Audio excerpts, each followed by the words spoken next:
What's up mga kalayas? Dudong Layas once again. What's up parkaleños? What's up mga subscriber? It's been a long time since the last time na nag-upload tayo ng video. Today, we're going somewhere down the road. As you can see, medyo may mga lubak-lubak pa dinadaanan and medyo liblib siya. We're going to what we call this, Palanas Falls. Here at Picol yan. So, sa ngayon, pagmasdan nyo muna yung dadaanan natin para kung sakaling decide kayo na pumunta rito, at least aware na kayo at alamin na yung may encounter din daan. So far so good, meron lang mga part na lubak, merong part na okay naman yung daan. At ito rin paalala ko sa inyo guys, merong mga daan na part na madulas siya, kaya daan-daan din sa pagdrive at lalong-lalo na kung hindi nyo kabisado yung daan. So doblehin ang pag-iingat.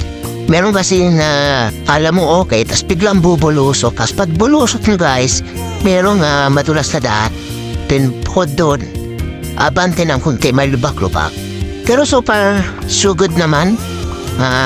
Ingat ka lang sa pagka-drive. Lalong-lalo naman sa mga hindi kabisado ang daan. So yun mga kalayas, once again, papunta kami ng Palanas Falls na tinatawag, located at Barangay Calabornay, para Camarines Norte. Alright guys, tara, samahan nyo ako.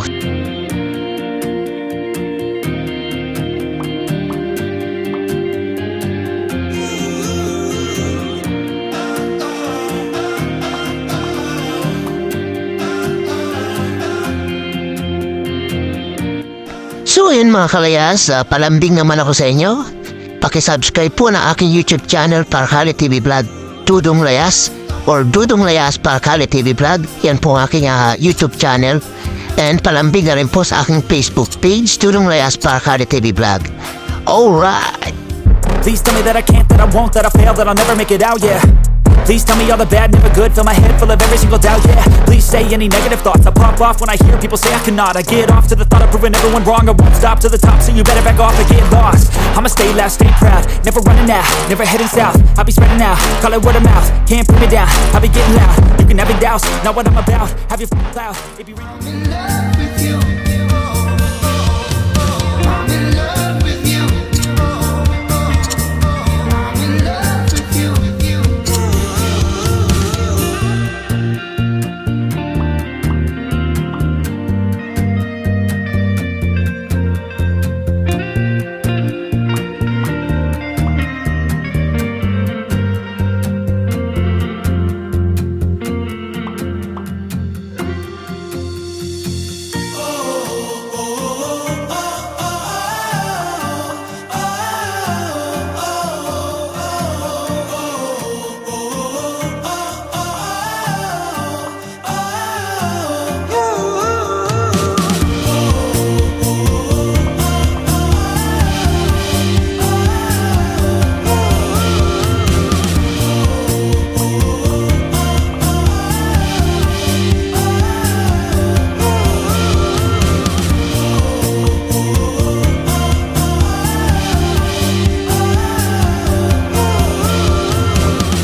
So yun na nga mga kalayas, habang nag-drive ako, sobrang napaka-peaceful dito, tahimik, yung hangin, napaka-fresco, sarap planhatin, and talagang nakaka-relax na mag-drive sa ganitong lugar na live-live.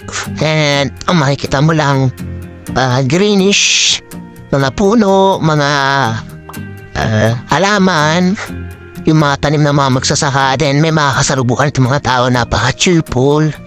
So, sobrang nakaka-relax guys. Kaya sa mga hindi pa nakakapunta sa lugar na ito, panoorin nyo lang itong video na ito and kumuha ka ng idea sa mga nakikita nyo para pagpunta nyo dito sa lugar na ito, aware kayo at ma-excite kayo. So, panoorin nyo na yung video and kung maaari, pakilike na rin kung sakaling magustuhan nyo itong video na ito. Alright?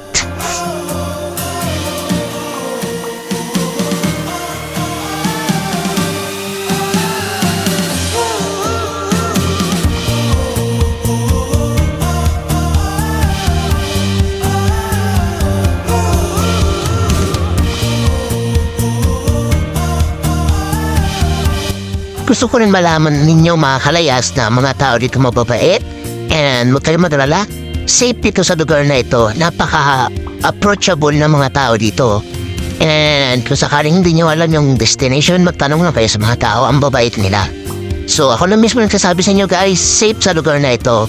Tahimik and napaka-presko. So sa mga taga Manila dyan, sa mga taga ibang lugar, so kung sakaling mapanood itong video ko na ito at sakaling maisipan yung bumisita o pumunta dito, so why not? Highly recommended ito. So wala pa tayo dun sa destination, daan pa lang yan mga kalayas nakikita nyo, pero nakaka-relax na agad. How much more kapag nandun na tayo sa destination natin? Alright!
So ayun mga kalayas, nandito na tayo sa area, papasok na tayo.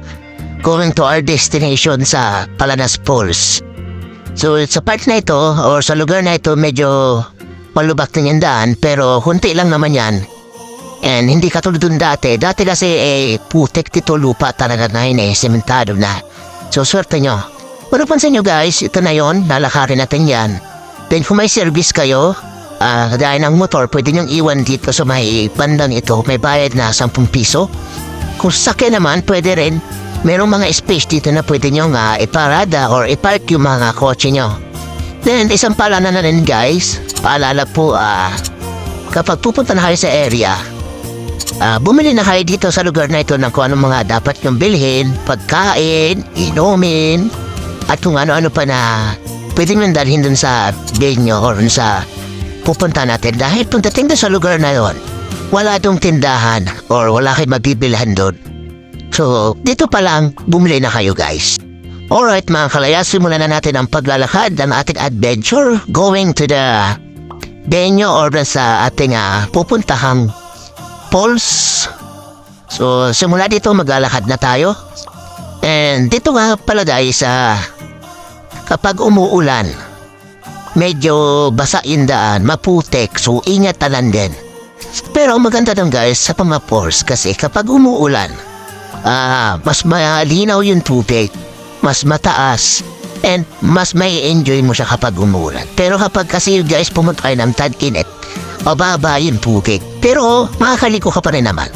Pero iba yung advantage na katatapos lang ng ulan o kaya umuulan.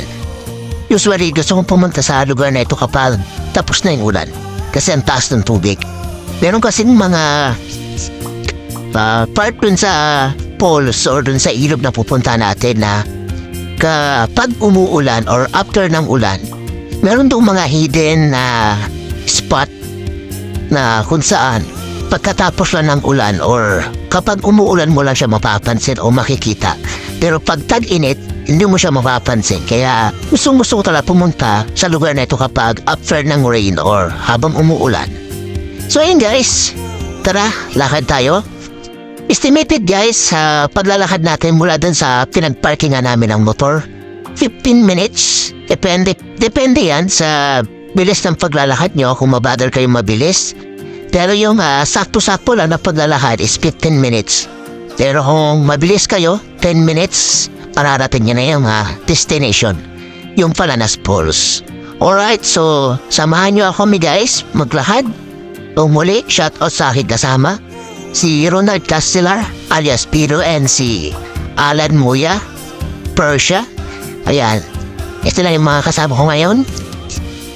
So guys, kung may mga comment kayo, comment nyo na lang sa baba, dyan sa inbox. Kung may mga tanong kayo, i-comment nyo na lang din. Alright?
So yan mga kalayas, kung gusto niyo pumunta sa lugar na ito at hindi niyo sigurado kung paano pumunta, puntahan niyo na yung kasama ko si Ronald Tito Castellar or Alan Muya Persia. Mamaya ilalagay ko yung link na kanilang mga Facebook. Puntahan niyo sila, masasamahan nila kayo kapag gusto niyo pumunta sa lugar na ito. So bala na kayong kumausap sa kanila, pag-usapan niyo na lang yung kung magkano magiging aabutan niyo. Pero isa lang masasabi ko sa inyo, garantisado, highly recommended. So ayan guys, nilalakaran kong ito, malapit na kasi nakikita nyo naman yung daan. Medyo may mga tubig-tubig na, ibig sabihin, malapit na.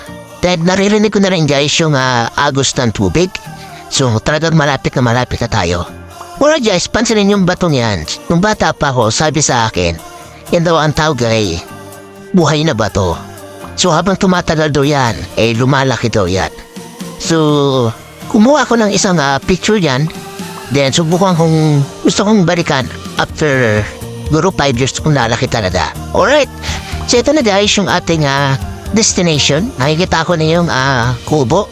Ito na guys, ayan, meron nakalagay, welcome Palanas. So ito na yung area o venue natin. So sa may bungad pa lang, ang ganda na agad, kasalubong na sa inyo yung kanyang view. So, sobrang napaganda, sobrang napakatahimik. At maririnig ng mga huli ng ibon na umaawit na animoy, wina-welcome ka. Plus, samahan mo pa yung agos ng tubig. Na talagang inaakit ka na. Tara, maligo ka. So, yan guys, nakikita nyo na. So, ayan ang ating destination. So may mga ilan tayo ditong tropa na naliligo. Ayan.